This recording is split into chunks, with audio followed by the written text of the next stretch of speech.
Dicen los manuales de economía que donde hay recurso hay riqueza, si se sabe aprovechar. En Galicia sucede pues con el mar, con la pesca, la conserva, con la energía, pues, el viento, el agua.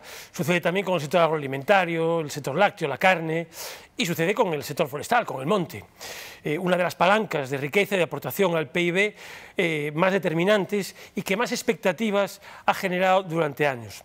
De eso queremos hablar hoy, de expectativas y de las oportunidades que se abren dentro del sector forestal y el monte gallego, con dos protagonistas y observadores. Hemos sentado hoy en los observatorios de Economía Digital Galicia un protagonista del sector y un gran observador también del sector forestal, el sector de la madera, para conocer el contraste de ideas, a través del contraste de ideas poder conocer y poder arrojar luz sobre el nuevo entorno del sector forestal. Tenemos con nosotros a Alier Ojea, que es el presidente de la Asociación de Aserraderos y Rematantes de Galicia, una de las cadenas, de los primeros eslabones de la cadena de valor de la madera y un histórico del sector. Bienvenido. Gracias por lo de histórico. Muchas gracias. Histórico en el buen sentido, porque claro, histórico. Y por supuesto, y tenemos también como observador, tenemos a un economista, Venancio Salcines, que entre otros muchos proyectos en los que está embarcado está la presidencia del Comité de Marca de Pino de Galicia, de la Fundación Arume, que es de reciente constitución. Bienvenido. Pues muchas gracias, Julián, y también muchas gracias a Economía Digital por haber invitado a estar aquí hoy con vosotros. Bueno, yo creo que para empezar a analizar el contexto del sector forestal, quizás haya que irse un poco lejos para ver las oportunidades que tiene ante sí el sector forestal gallego, y me refiero al crecimiento de la demanda internacional de madera durante los últimos años, ¿no? Estados Unidos, China. Bueno, parece que ¿cómo podemos aprovechar ese resurgir? Porque parece que hay un resurgir en cuanto a la demanda internacional de madera. Pues yo lo que percibo, yo creo que es un cambio de paradigma económico a nivel mundial, y ese cambio de paradigma lo que hace es impacta directamente sobre el sector forestal, ¿no? Y en ese sentido, como bien sabe Alier, y lo sabe mucho más mejor que yo, Galicia es la primera potencia forestal de España y tiene un tejido industrial importante, ¿no? Entonces yo creo que el sector lo que se encuentra es en un momento de transformación. ¿Por qué? Porque tenemos la economía tal y como la percibíamos hasta hace unos años, una economía muy carbonizada, donde la madera tenía un objetivo central que todo el mundo conoce.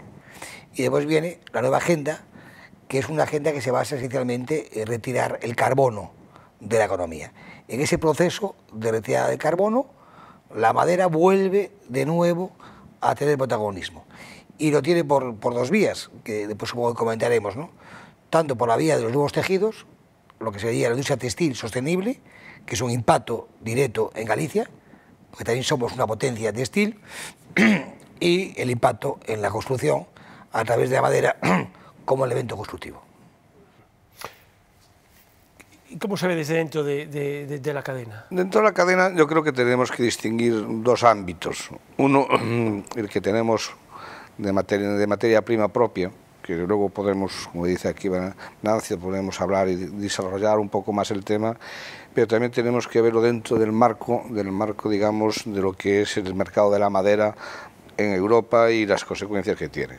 Antes de la pandemia, evidentemente, la situación de la madera en Europa pues estaba con una pequeña subida que había aquí de precios, pero bueno, estaba estabilizado en cuanto a las entregas y en cuanto a los precios. Con la pandemia supuso pues una alteración realmente muy importante, porque al ser empresas de primera necesidad estuvimos trabajando durante toda la pandemia, afortunadamente con escasa incidencia de contagios y la verdad dando satisfacción a las necesidades que la pandemia nos demandaba, como todos sabemos, ¿no? Pero, ¿qué ocurrió? Ocurrió que la madera de importación pasó a una situación drástica en la subida de precios, de hasta un 400%. ¿Por qué? Pues por una razón que era extraña a todos, que era que el mercado americano, que nunca había sido un mercado muy competitivo, o sea, muy exigente en cuanto a compra, pues los almacenistas americanos con lo de la pandemia entendieron que no podían soportar los stocks y entonces se quedaron sin stocks. Y de repente la pandemia en Estados Unidos originó el efecto contrario, es decir, todo el mundo se quería hacer una casa de madera aislada porque tenían menos riesgo de contagio, con lo cual, pues toda la madera que no tenían en los almacenes tuvieron que buscarla, le vinieron a buscar a Europa, Finlandia, Suecia, Austria, y los precios de repente de una viga laminada que costaba, pues vamos a poner el índice 100, pasó a 400. Entonces hubo un problema para lo que eran los abastecimientos normales a Europa, que era de donde nos abastecíamos nosotros en madera de Europa.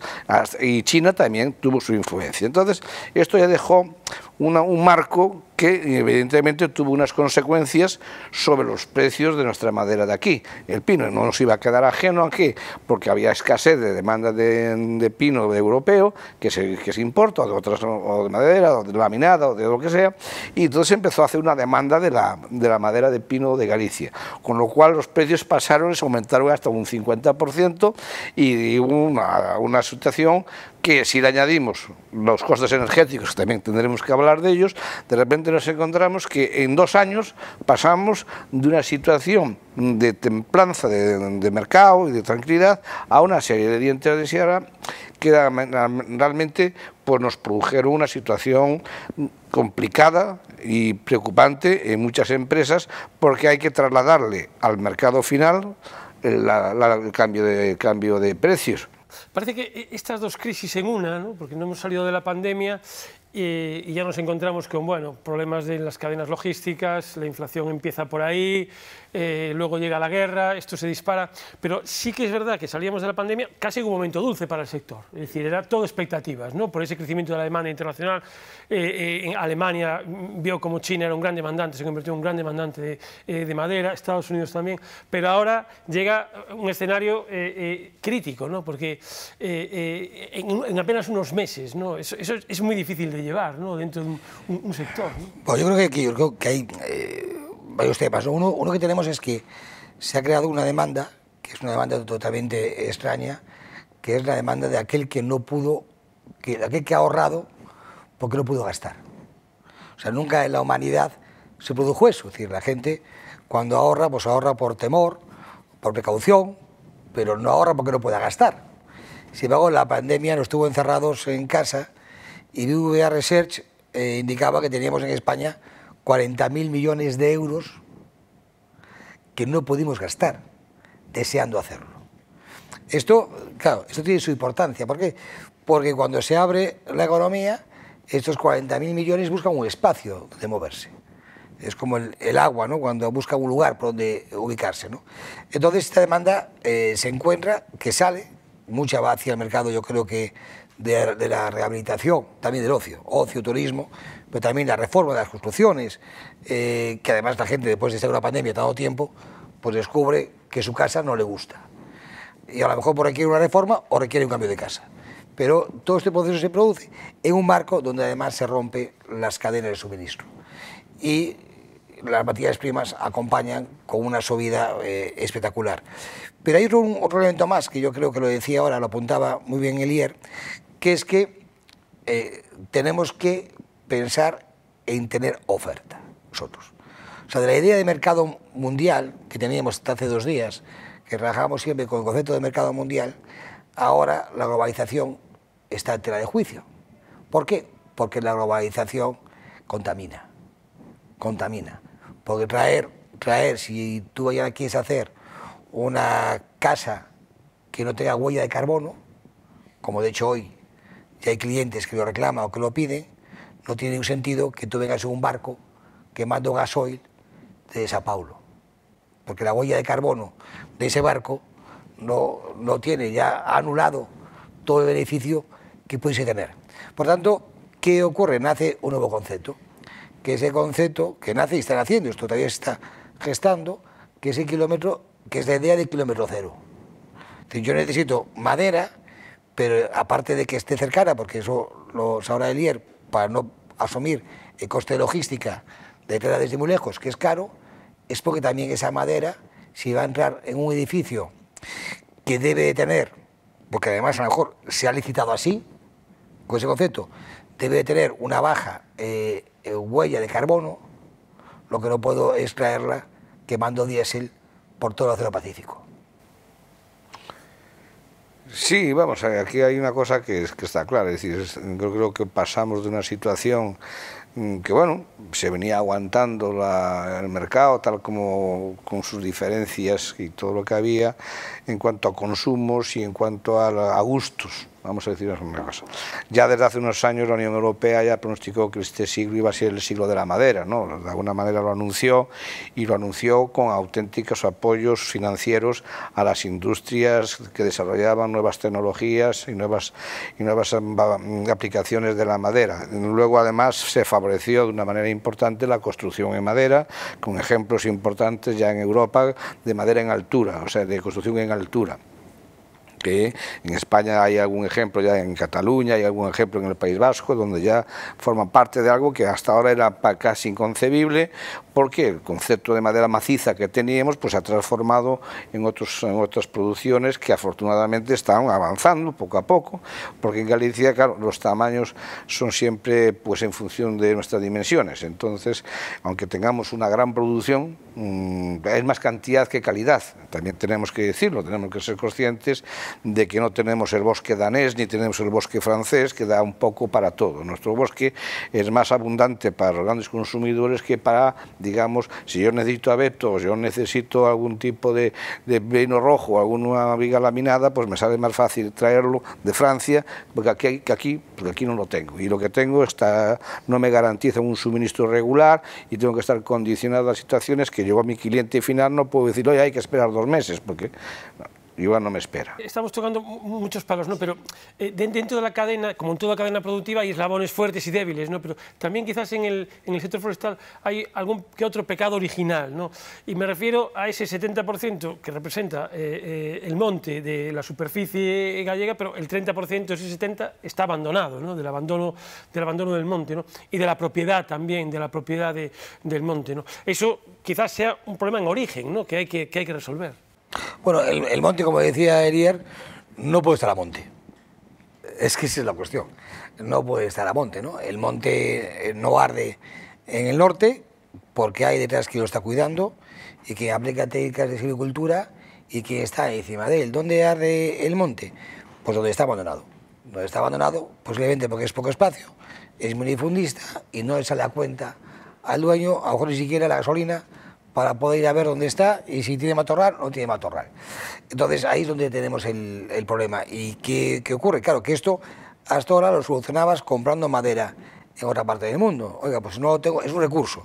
Si no lo tengo yo, lo traigo pues, de Siberia, o traigo de Ucrania, o traigo de otro espacio. Pero es que ahora mismo esto ya no... El nuevo discurso no pasa por ahí.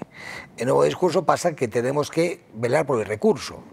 Porque el nuevo mundo que queremos crear o queremos gestionar necesita recurso. Entonces este relato de yo elaboro, yo produzco y que otros se encarguen de recurso, esto es un relato que está a extinguir. Ya no tiene ningún tipo de sentido, ¿no? Porque no es lo que se busca. Entonces yo creo que aquí hay que hacer, pero es un tema que va más allá, trasciende al forestal y yo creo que engloba todo, ¿no? También entra la minería, entra todo lo que son materias primas, todo este proceso, porque necesitamos alimentar a nuestra industria. Tenemos 2 hándicaps, ¿no? Por un lado, el hándicap de recurso, que muy bien comenta Elier, y otro que tenemos que marcarle el ritmo a la industria de transformación, porque también la nueva agenda elimina los productos, o sea, no los elimina, incorpora productos nuevos. O sea, ahora vamos a utilizar un árbol para hacer una camisa. Esto es impensable, ¿no? O sea, te contaba que ibas a utilizar un árbol para hacer una camisa y te estabas loco. O sea, ninguna novela de ciencia ficción te entraba esto, ¿no? Y la construcción, yo utilizo siempre la idea, pues vuelve a sus orígenes. Vuelve a los orígenes. La construcción vuelve prácticamente más sofisticada, pero casi vuelve al siglo XIX, ¿no? Donde uno construía con productos de la tierra, construía con piedra, con pizarra, con madera.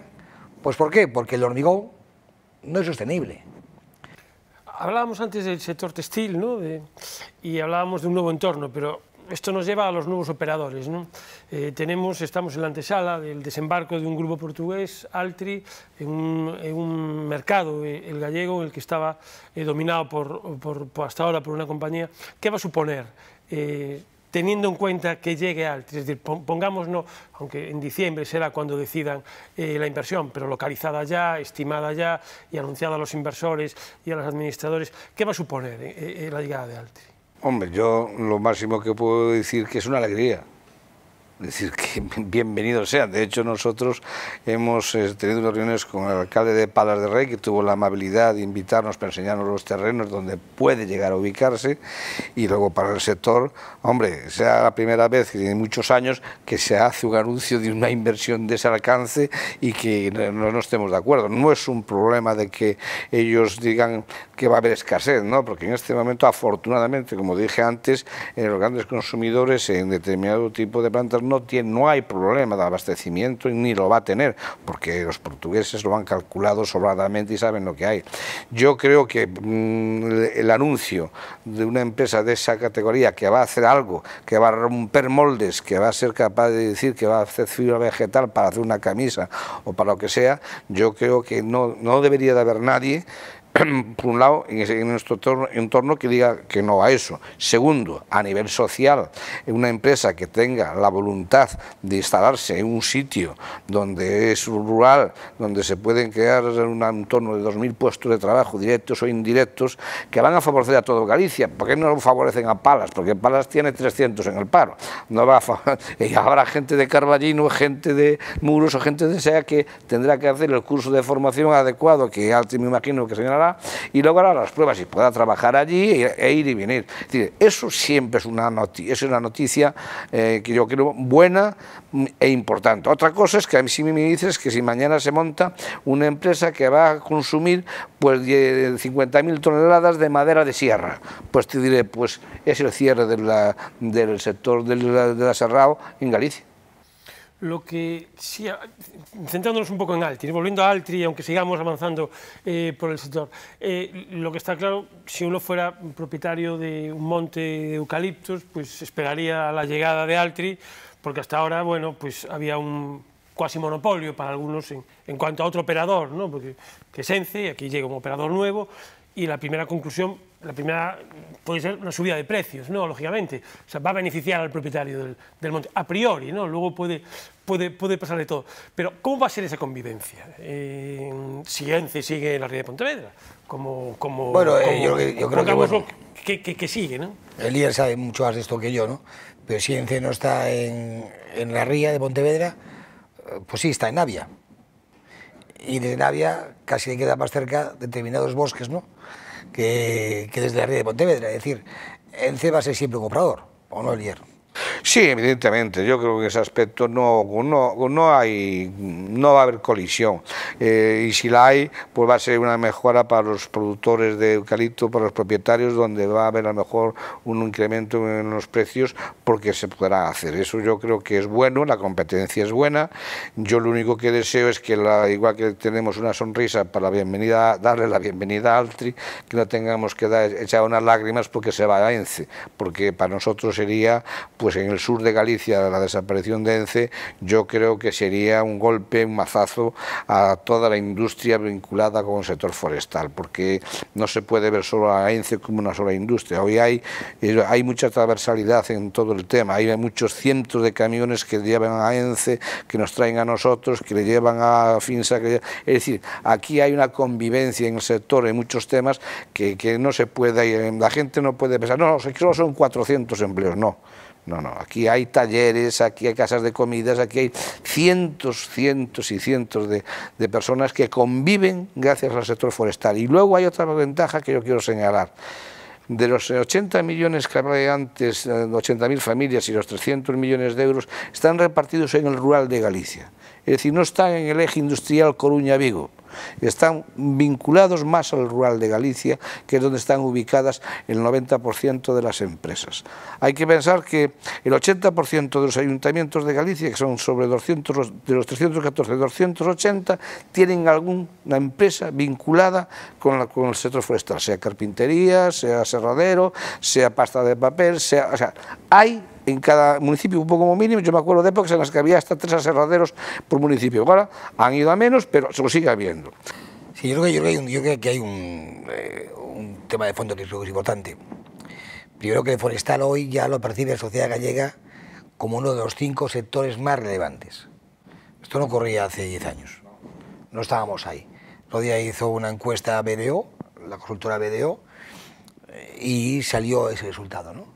El forestal es uno de los 5 sectores más relevantes de Galicia. Esto implica que la opinión pública también te ayude, porque la opinión pública lo que no puede ver, y lo decía ahora Elier, son los bosques como un jardín.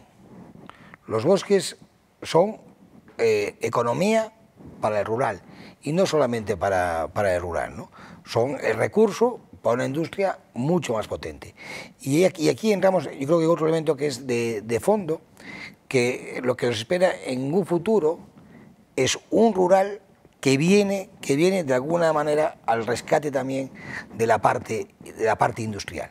Porque había un eje de desarrollo económico, que parte esencialmente de Ferrol y acaba en Vigo, y dentro y hacia el interior había un pequeño desierto.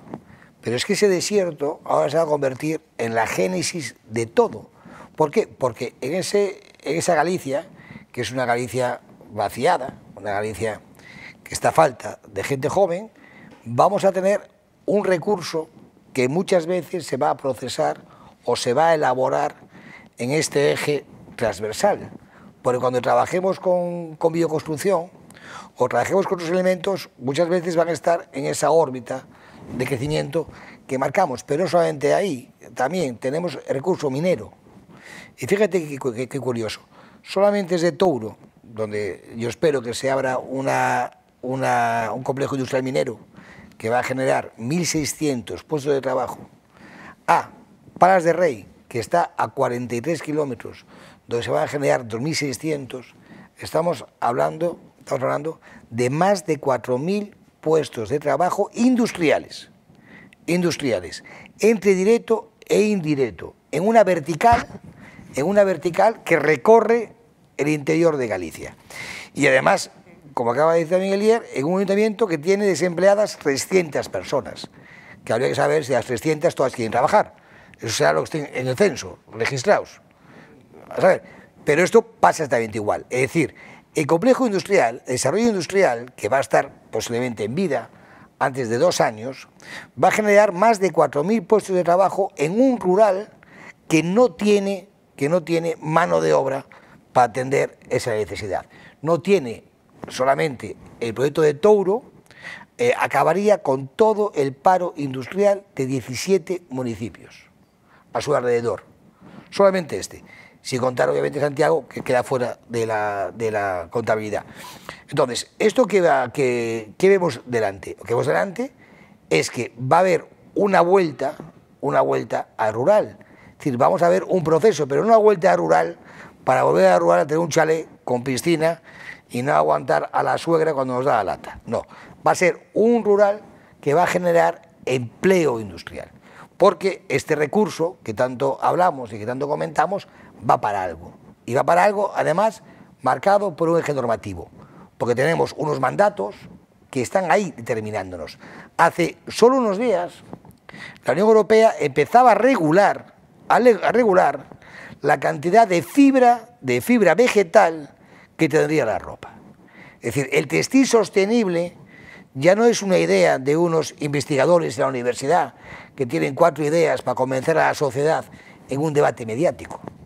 El textil sostenible se está ya empezando a regular en la Unión Europea y todos los que son directivos de sector textil saben que van a tener una obligación de tener el lioncel, que es como se denomina al genérico de la fibra textil, el lioncel.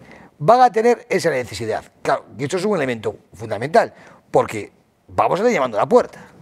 Y claro, y no podemos tener una fibra textil porque se basa esencialmente para cumplir el mandato de la huella de carbono, si estamos haciendo el textil en Bangladesh. Al hilo de eso, la madera estructural, ¿no? Hasta hace 2 años Galicia no producía madera estructural. Ha llegado esta compañía, que es una alianza de dos grandes. Había en Bilbao, en el País Vasco y demás. Falta innovación en el sector maderero y sobre todo falta inversión en capital en el sector. Porque esto estaba ahí y seguro que si deciden montar una fábrica de madera estructural es porque es rentable y hay retorno, ¿no? Pero a lo mejor lo que faltaba hasta ahora era inversión. Vamos a ver, yo creo que lo que acaba de mencionar Venancio del CLT es un tema que efectivamente es una novedad, es única que la que hay de momento, pero bueno, viene como consecuencia de que en Europa ya se venía ejercitando y con ella pues, construcción hace algún tiempo. En Galicia sí hubo madera estructural, sí se hicieron vigas laminadas, había 2 fábricas, una de ellas, yo fui socio de ella con 20 compañeros más aserraderos, que buscamos la fórmula precisamente darle un valor añadido a nuestros productos. Todos tuvimos un problema que todos teníamos el mismo porcentaje y nadie mandaba, y al final en Galicia estás condenado de entrada, y luego que el know-how era un poco de un belga que, bueno, falló un poco, pero quiero decir, esto estoy hablando hace más de 20 años, o sea que en Coruña también había una fábrica de vigas de madera laminada, que hay obras hechas estructuralmente. ¿Qué ocurre? Que, bueno, era una idea, una incipiente, que de alguna manera demostraba que teníamos, la gente vinculada con el sector, teníamos ganas de darle una salida añadida a nuestro producto, que no nos hicieran las escaleras en Cáceres ni en Toledo y las hiciéramos nosotros. Antes hablábamos de la convivencia de Altri y ENCE, ¿no? Pero también hay convivencia, o puede haber convivencia de especies, podemos entrar en ese debate, ¿no? En el ciclo corto y en el ciclo largo, ¿no? Altri llega en un momento en el que hay una moratoria, y creo que es un debate que no debemos obviar, ¿no? Que hay una moratoria de la plantación de eucalipto y va a ser un operador determinante en el sector. Hay quien piensa que el eucalipto se va a perpetuar en Galicia con la llegada de esta compañía y con la presencia de ENCE. ¿Cómo se puede artellar, por decirlo en gallego, esa convivencia entre el ciclo corto y el ciclo largo de eucalipto, pino y otras frondosas en Galicia? Está articulada. En este momento hay una normativa que prohíbe la ampliación en la plantación de eucalipto, porque se considera que la superficie que hay plantada es suficiente para atender no una papelera, sino a 2 o incluso a 3.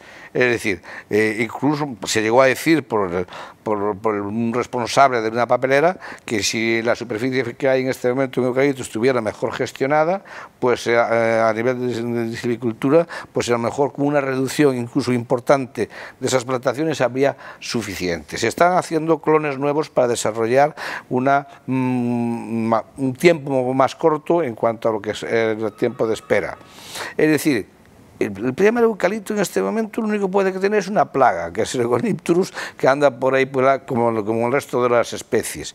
El problema de la pea o el puntal para hacer astillar, para hacer tablero, para quemar, para generar energía térmica, hablo de puntal pequeño, no hablo de sierra. Está solucionado. No hay ninguna. Aquí hay varios consumidores, no solo Finsa, porque hay alguna fábrica más que consume también a pega y puntal, y ahí está sin problema ninguno. El problema es que ¿dónde está? En que nosotros la madera, que se le da un verdadero valor añadido, ha surgido un CLT, como se mencionaba antes por Venancio, pero a partir de ahí lo que tenemos es uno de los mejores grupos de carpinteros de Europa, los tenemos en Galicia, que están trabajando en todo el mundo, que no voy a hacer mención, pero que Cándido Hermida y una serie de gente que ahí están trabajando y consiguen la madera que consiguen de aquí, la poca que consiguen, y si no la tienen que importar o la traen de ahí. Pero el problema es que si queremos tener aserraderos competitivos que son fundamentales en lo que es la línea del sector, y que se le busque un valor añadido, tienes que tener el recurso cerca. Lo que no puedes tenerlo es a 100 kilómetros. ¿Y el presidente del Comité de Marca Pino de Galicia cómo ves? Yo lo que veo es que es una cadena, y es un eslabón. Si no hay alfa ni omega, si no hay origen y destino. Entonces, obviamente, el eslabón debe estar fuerte en todas sus partes, ¿no? Y lo que dice Elier es clave. Si no tenemos el alfa, nunca podemos tener el omega. Si no hay el origen, nunca puede haber el final. Está claro, ¿no? Con lo cual, el recurso es clave, ¿no? Lo que ocurre es que también a mí me preocupa mucho bueno, un inciso. CESUG acaba de quitar un máster en construcción en madera, que ahora mismo es el único máster que hay en esa área en Galicia. Yo os invitaré a conocerlo. Que hay una propuesta académica, ¿no?, por este proyecto. Pero dicho eso, a mí me preocupa mucho los ritmos. Porque cuando estás en un proceso de transformación, los cambios deben ser armónicos. Es como un adolescente, aunque la madera obviamente nunca es un adolescente, sino si en todo caso un senior, ¿no?, centenario, pero en este cambio que tenemos hay un cambio de cuerpo. Y en ese cambio de cuerpo necesitamos que los ritmos vayan acompasados. Siempre que hay un cambio de paradigma económico, y en este caso entramos en la cuarta revolución industrial, fíjate, la cuarta revolución industrial, y aquí lo que estamos en esta mesa, a lo mejor vimos parte de la segunda, vimos la tercera y vamos a ver la cuarta. Lo cual tiene su importancia, porque nuestros abuelos solamente vieron una revolución industrial. Y nosotros vamos a ver 3 revoluciones industriales en vida. Entonces, este proceso de cambio de revolución industrial o paradigma económico requiere que el cuerpo cambie y cambie al ritmo adecuado. ¿Eso qué quiere decir? Que si tenemos una parte de eslabón muy fuerte, que ahora mismo ninguna es muy fuerte, todos tenemos que cuidarlas, pero si una es muy fuerte, no va de nada si otra es muy débil. Entonces necesitamos un demandante que genere el proceso de cambio. ¿Qué es un demandante? Necesitamos un demandante de madera estructural.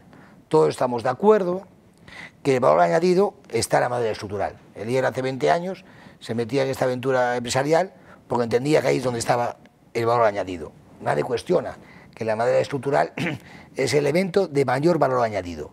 ¿Pero qué ocurre? Necesitamos un demandante de madera estructural.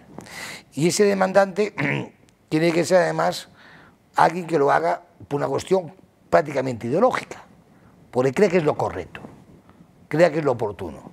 Porque siempre que se abre un sector hay un evento de avanzadilla. Ese papel lo debe de jugar la administración pública, y yo creo que ya lo está jugando. Hablas del sector público y no me gustaría terminar esta conversación, que yo creo que además da para muchísimo y da para segundas entregas, ¿no? Sí, hablando del sector público, sin abordar la política de la Xunta, sobre todo en cuanto a algo que hizo hace unos años, que fue separar la política forestal de la política antiincendios. Hasta entonces estaban unidas y a todas luces parece que eso fue un éxito, porque presupuestariamente también se pudo dividir y saber exactamente qué se destinaba a cada qué, ¿no? La pregunta quizás es ¿por qué no se hizo antes, ¿no? Bueno, pues porque no lo quiso hacer el político que podía hacerlo. No sería porque no se lo reclamásemos, porque nosotros estuvimos como 15 años reclamando, digo 15, y si llega a estar aquí Pepe Carballo igual me dice que son 20, no lo sé, pero por lo menos 15 diciendo que no tenía sentido que estuvieran en el mismo nivel esas dos actuaciones. ¿Por qué? Porque nosotros entendemos que la política toda de incendios es como cuando tienes una enfermedad, te anuncian un tratamiento y al final tienes que llegar a la quimio, pero ya cuando la situación es a veces irreversible. Eso es el incendio, es cuando tiene que llevar el helicóptero a apagar. Nosotros lo que no queremos es que haya muchos helicópteros, queremos que no haya ninguno, porque no queremos fuego. El fuego es algo que para nosotros hicimos una campaña con todos los, bueno, y la seguimos haciendo con todos los chavales de los institutos de bachiller, de Monte a nuestra vida, ayúdenos a cuidarlo, ¿no? Entonces, donde le damos unos premios, porque cada uno describa el bosque como lo ve, y sobre todo lo de las grandes ciudades, que son los que menos a lo mejor tienen la cercanía con el bosque que con los de los pequeños pueblos o villas donde tienen más cerca esa situación. Yo creo que ahí es donde tenemos todos un poco que engranar la situación. Es decir, no es fácil el lanzar el mensaje si ese mensaje no va acompañado también de una cierta actitud positiva por parte de la sociedad hacia esto. Nosotros veníamos pidiendo desde hacía tiempo que se hiciese una promoción del consumo de madera. Bueno, y veníamos siempre reclamando que no se podían distraer dentro de la misma dirección fondos que iban o para incendios o para la mejora de la silvicultura o de la gestión forestal. No, una cosa es la gestión forestal, la silvicultura, todo lo que es, y otra cosa es el incendio. Yo creo que cada hora se tuvo el acierto por parte del gobierno de Alberto Núñez, y con el nuevo consejero tomó la decisión, y yo creo que fue una decisión acertada, con la cual nosotros nos sentimos pues contentos, porque creíamos que se hacía una labor importante, porque si no se diluían ahí las cosas y no avanzábamos como teníamos que avanzar. Y yo creo que ahora estamos en la siguiente fase, es decir, ser capaces de que en la medida de lo posible, a la colaboración político-empresarial, propiedad tiene que ser una transversalidad. Es decir, yo siempre digo, un buen alcalde nos tiene que echar una mano, porque tiene a lo mejor 3 comunidades de montes que están allí y no se ponen de acuerdo, pero si él conoce a la gente, lleva a la administración que les garantiza el tema la fiscalidad, les garantiza la ejecución, les garantiza poca burocracia. Llegan los gestores forestales, que son los que le pueden llevar la silvicultura o ayudar, llega el viverista que dice, tengo planta buena para plantar, pero me hace falta esto. Bueno, entonces estamos haciendo esa labor que es como decir, es un ejemplo. Yo le decía al consejero, ponme un ejemplo en cada provincia, hazme un polígono forestal en cada provincia para que la gente vea, porque es que a veces hay que convencer a la gente de que no le vas a decir, veñen estos, igual veñen, la desconfianza del gallego, ¿no? Eso es lo que nos ha, en algunos sitios, y lamentablemente donde yo estoy, o de donde soy yo, pues parece ser que es así, no es comparable, por ejemplo, el nivel de concentración parcelaria que hay en Lugo y La Coruña, que está en un 80 o un 85%, y en Orense debe estar en un 36%. Esto, bueno, aquellas guerras internas, aquellas luchas entre las particiones hereditarias y otras cosas, dio lugar a que en este momento la superficie media sea de 300 a 400 metros cuadrados de finca, de monte. Claro, tú dirás a ese señor que tiene que limpiar la maleza, le cuesta más mandarla a cortar a mano, porque no entran las máquinas por esos carreiros, que decir, bueno, pues o fuego, acabouse, arde e acabouse. Eso, que se lo digo con cierta vehemencia, es lo que realmente nos tiene a nosotros obsesionados, porque tenemos un nivel de crecimiento de nuestro suelo gracias a tener la climatología también que tenemos, que podríamos ser una potencia europea, pero de verdad, en cuanto a cantidad y a calidad. El problema es que solo somos los terceros en superficie forestal de Europa, en España, y sin embargo en otras cosas somos los 9º o los 10º teniendo lo que tenemos. Bueno, pues ahí es donde está nuestro reto, porque es decir, a nosotros podrán quitar las pesquerías del Pacífico, del Atlántico Norte, nos podrán restringir el pescar en Camerún, o sea, lo que nos lo van a quitar es el bosque es nuestro. El bosque está aquí, el bosque. Entonces ahí, si en este momento hay un organismo como la Unión Europea que está dispuesta, con los famosos temas de la bioeconomía circular, estos nuevos, digamos, fórmulas que se han puesto y que son necesarias, estamos viendo lo que está pasando con el problema de las reservas energéticas y del suministro de todo lo que tenemos, hombre, yo creo que realmente el hacer productos que de alguna manera sirvan para absorber CO2. En algunos países, incluso si tienes una casa de madera, te dan una subvención, te dan una reducción fiscal porque está absorbiendo la casa CO2 todo el tiempo. Es como si una fábrica que no tienen las pilas, están absorbiendo CO2. Es decir, donde esté la madera se está absorbiendo CO2. Y en este momento es uno de los grandes problemas que hay en el mundo. Es decir, las grandes empresas químicas, que son las más interesadas en alquilar bosques, ¿por qué los alquilan? Por la balanza del CO2, es decir, porque ellos tienen que pagar por contaminar. Pero si ellos dicen, no, es que yo tengo alquilado un bosque que absorbe tanto, y eso está comprobado, además se comprueba, y entonces el mix energético tienen que pagar una cantidad menor que si no tiene nada. Bueno, pues esto que parece una cosa que no tiene sentido, pues es fundamental. Para algunas empresas es casi su supervivencia. Pues imagínate tú para el propietario que tiene esa parcela y la tiene ahí abandonada a la mano de Dios y que no sabe qué hacer con ella. Ahí es donde teníamos que estar. Es que hay otro... Según indica él, hay un elemento que creo que es fundamental, que la gente debe saber. cuando nos planteamos todo este proceso de eliminar carbono de la economía, implicamos también a los bancos centrales.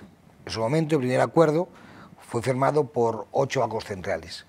Hoy hay cerca de 100 bancos centrales que han firmado su compromiso con el cambio climático. El Banco Central Europeo, de hecho, ya tiene una mesa de cambio climático, ya lo aborda.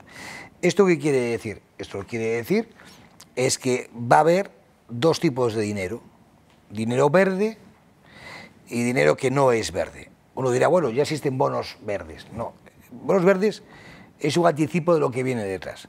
Lo que viene detrás es que cuando usted vaya a hacer su nave industrial, posiblemente le pregunten, y esto lo tardaremos mucho, le van a preguntar en su nave industrial si tiene huella de carbono o no la tiene. Si es verde o no. Y si no es verde, pagará un tipo de interés por la hipoteca. Y si es verde, pagará otro tipo de interés distinto por la hipoteca.